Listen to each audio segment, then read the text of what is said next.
In 1912, the RMS Titanic entered service as the largest and most complex mobile object ever built. To the public, the ship's massive hull and 4 distinct funnels represented a definitive victory over the unpredictable forces of nature. The interior layout featured multi-level dining halls, heated swimming pools, and extensive libraries.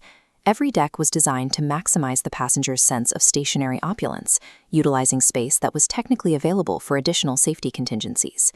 Walking those decks were roughly 2,200 people.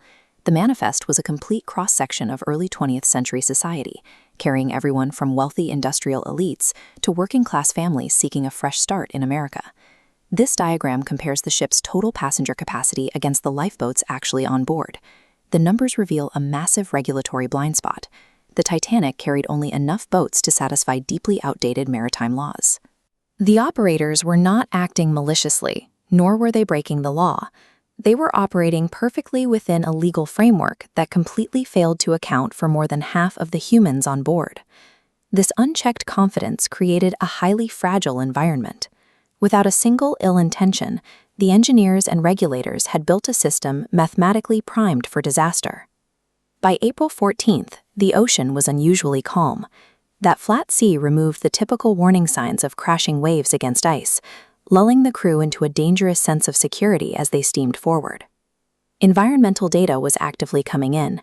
The bridge received multiple direct warnings from nearby ships about massive ice fields ahead, yet the captain maintained the ship's rapid pace.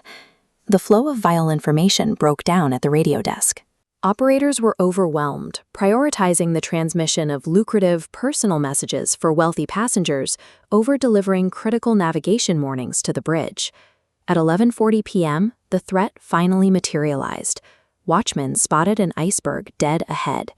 But because of the vessel's immense size and forward momentum, the physics of turning made evasive maneuvers impossible. The resulting collision was the inevitable consequence of a command structure that valued maintaining its arrival schedule over acting on incoming risk data.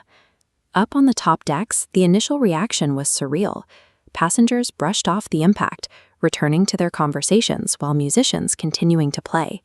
They remained completely insulated from the mechanical reality of what had just happened. Below the waterline, however, a critical engineering feature was failing.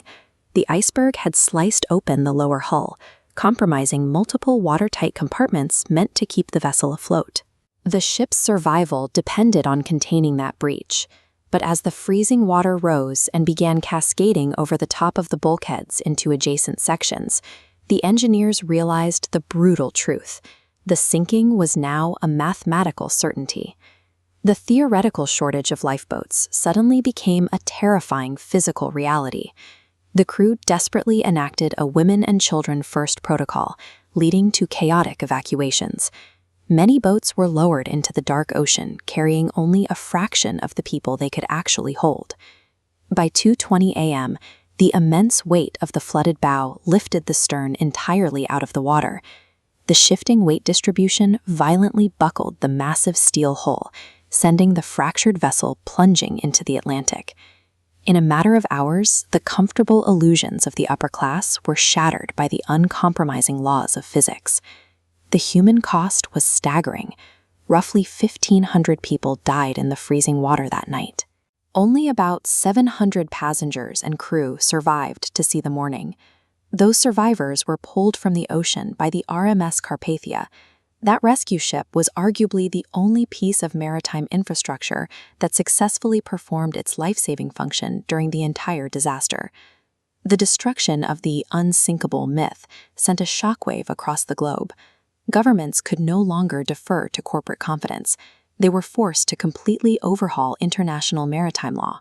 Regulators implemented 2 non-negotiable systemic fixes worldwide. First, ships were legally required to carry enough lifeboats for every single soul on board.